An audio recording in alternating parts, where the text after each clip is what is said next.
So what is Terraform Dynamic Blocks? What are these blocks? So we'll begin with what is a dynamic block. A dynamic block in Terraform is used to generate repeated nested blocks dynamically using loops.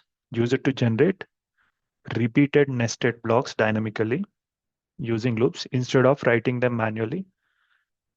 It is mainly used for nested configuration blocks, not resources. In simple definition, dynamic block help us avoid repeating the same nested blocks again and again. It helps us avoid repeating the same nested block again and again by generating them using loops like for each. So, this will help us for avoiding the help us avoiding repeating the same nested blocks. Why do we need nested? Why do we need dynamic blocks? Without dynamic blocks, code becomes long and repetitive.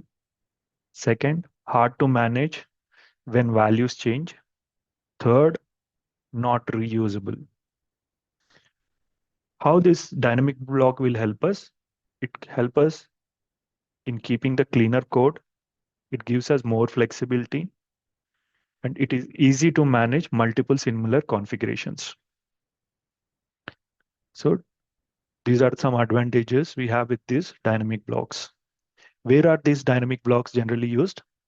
Dynamic blocks are commonly used when a resource has nested blocks, such as you have security rules inside Azure Network Security Group. So I think you know, right? Inside the NSG, Network Security Group, you'll have multiple rules. 3 will come as default, but if you want to add few more, so there are many rules you can add. In those scenarios, if I go ahead and add that for each rule, you go ahead and add a Terraform block, the code will become long. So in that scenarios, we use dynamic block. You can also use it for IP configuration inside Azure RM network interface, or you can also use it when you are writing rules in ingress or egress, and also to identity for identity also you can use tags, timeouts also you can use. Identity here means identity management. The syntax will look like this. You mention it as a dynamic, then the dynamic block name, then below for each. You have to mention for each. This will loop over a list or map. Then you have the content block. This is where you can write the actual configuration. This is how the this is the syntax of dynamic block. Let's compare between a static versus dynamic block. We have taken one example just before, like NSG rules, right? In general, if there is no dynamic block, how do we do? I will add a security rule just to allow SSH first. Then I will copy paste the same block. And again, I will write one more security rule. I will say allow HTTP. The same other attributes also will be there, like port, um, source, destination, all these things will be there. So to avoid those things, we use dynamic block. This is the best practice and a recommended way. Okay, this is how you declare. So it has come down to just 4 lines here. We'll see in the lab. I have used the same network security group rules. So I will show you how exactly it works. So last is common mistakes. One, using dynamic block for resources. Dynamic blocks only works inside resources. So what does that mean? You cannot create resources using dynamic block. You can create some configurations like that. It should be used inside the resource block. Dynamic block works only inside the resource block. Second, wrong block name. You give some random block name, it won't work. Like this is a security rule, right? You give security rule 100, it won't work. You have to use provided nested block name. So like this. So the provider has told use security underscore rule for declaring all the security rules. So this is my first security rule. This is my second security rule. So the provider has given like this. So you have to use the security rule here also. Then only it will work. Wrong block name, it won't allow. So this is a mistake if you are using some other name. People generally get confused with count and dynamic block. Count create resources, dynamic creates its nested blocks. It works it works for nested blocks, whereas count create resources. Like yesterday we have seen count three. It went ahead and created three storage accounts. Like that it worked. And we have used index, right? Okay, so this is about dynamic block. Let's go ahead and do the lab. Okay, clear. And so I don't have dynamic block code here. Let me save this and open the dynamic block folder.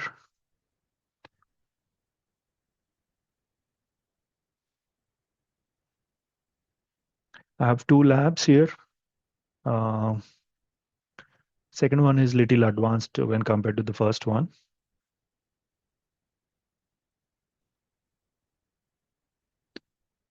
Let's see what all the files I have. Main.tf file I have. I have a resource group name. Then I'm creating a network security group. And here I declared a network security group name, location and resource group of this network security group. And here I declared security rules. For each I have used, and I'm getting some inputs from the variable security underscore rules, and those are getting fed here. Let's see the variable security underscore rules. So variables. So this is the variable security underscore rules. The description, it says list of NSG security rules. So type, it is a list of object, name, priority, direction, access. So all these are there. So this is the variable security rules, which is declared inside variables.tf, and it the values, right? So we are passing the values from terraform.tf vars, and this is how we are passing. This is one block, and this is the second block where I have some values for creating the security rules. It looks little lengthy, but in lab 2, we'll see how we can shorten this one. For now, I'm continuing with this, and I'll create the NSG and let's see.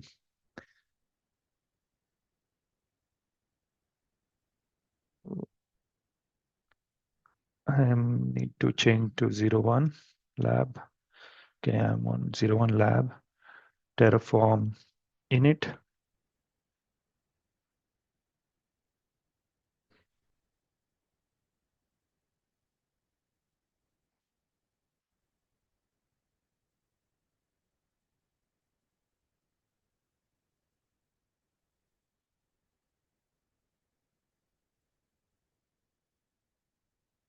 Terraform validate.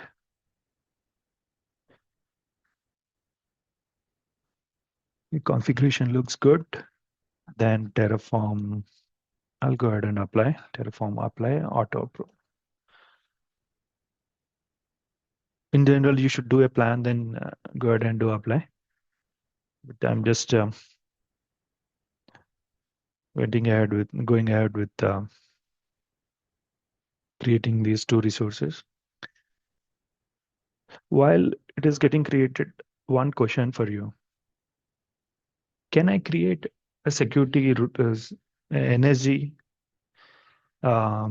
without a VNet, subnet, or like that?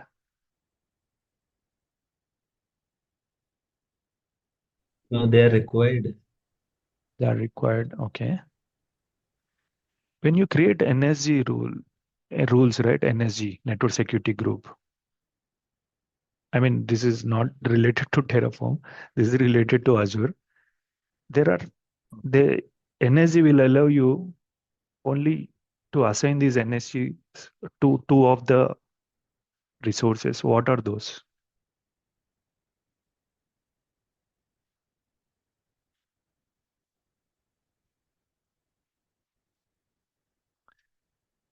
Energy will assign this security rule to two of the resources. What are they? Right? Correct. You can assign energies to two of the resources. What are they? Firewall. No. And the first answer, we can create NSGs. NSG doesn't have any dependency with anything. It is just rules. Okay. Okay, it has created this one. Okay, let me check inside resource groups. Yeah, this is my dynamic resource group, and I see NSG here, network security group. I see the rules, hello SSH, hello HTTP. So these are my inbound rules. Outbound rules are here. These are default. And these 365,000 and above are default. These two are which I added from Terraform. Okay. And the answer for the question which I asked, right, Srinivas, that you can assign it to either network interface or subnets, Okay. any of these two. That's then these rules will apply on these network interfaces or to the entire subnet.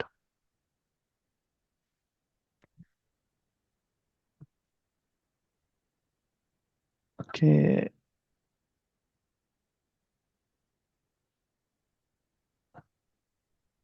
So right now I have created I think two interview. rules. Good.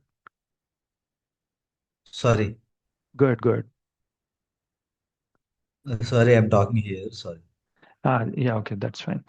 So here, using dynamic block, we have created two of the rules, right? Where is this TFVARs? So these two rules I have created. So I have reduced some of the code in the main, and you know, I just try to simplify this. How we can further simplify? Because some of the values you see, right? Like LO or source or destination or like that, some of them are common across these two of them, two of the rules, right? Some of them are common, like inbound is common, access is common. How I can further reduce this? Let's see that, in the lab too. Terminal CLS, then I will say change directory to 02 tab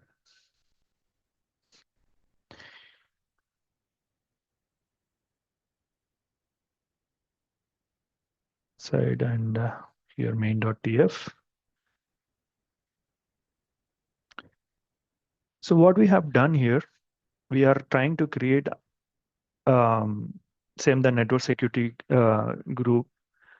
And here we have hard coded few things. We are very sure that these values will not change for any of the rules which we are trying to create. It is a loop, right? For each is a loop. It you keep inside for each you keep 10 items inside the list. It goes one by one, but each item these values will remain same, like direction will remain same, access will remain same, protocol will remain same, source port will remain same, source address prefix will remain same. What are those things which are changing? One, the name is changing, name of the security rule is changing, like this is the name, right? LOSSH, this is changing, this is changing, this name is changing, and priority is changing, so we need to pass this value. Priority is this one, 100, 200. This is changing. Then this port is changing. Destination port. Yeah, this one is changing. So only these things are changing. Everything else is remaining same. In those scenarios, you further reduce it down and you will hard code these values here. And even this TF vars has even reduced. Earlier it was a big list, right? It has reduced. We are just trying to pass only those which are required. And the name is SSH HTTP. Here priority is 100, port is 22, and here 2280. This is how we are declaring the NSG rule inputs. provider and variables. If you see variables dot tf, even this block has further reduced. Like, and earlier it was list. Now you see this is a map. Okay, and it has priority and port. The map has a key value pairs here. Key is priority, value is 100. Key is port, value is 222. So we have further reduced the code by using the maps here. Earlier it was list. Now let's go ahead and run Terraform init.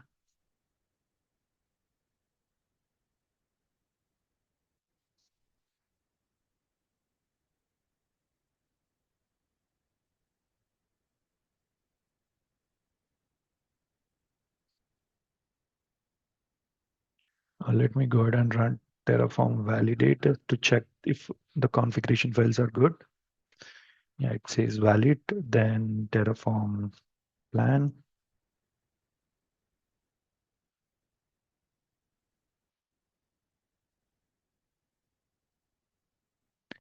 Okay, it says plan to add, two to add, zero to change, zero to destroy. Let me run Terraform apply to approve.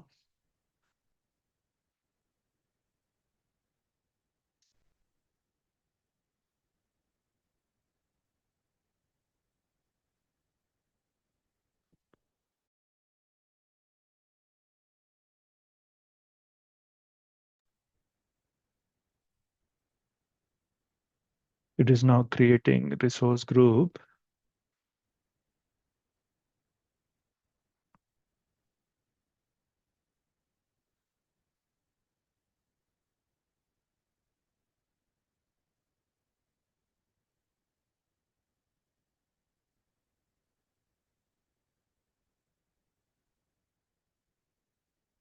It is now created. I'll go back to my resource groups. I need to see a new dynamic resource group. Okay, I can see RG2, dynamic RG2, and I see the NSG. So no, I'm able to create the inbound rules like 100 and 200. So this is how it is working. So in lab 2, we just try to further reduce the code. And the takeaway is that security rules here, which we have used this dynamic block for security rules. Here, the security rules are not any resources. They are just configurations, right? If you see this, so the actual resource is this one, NSG.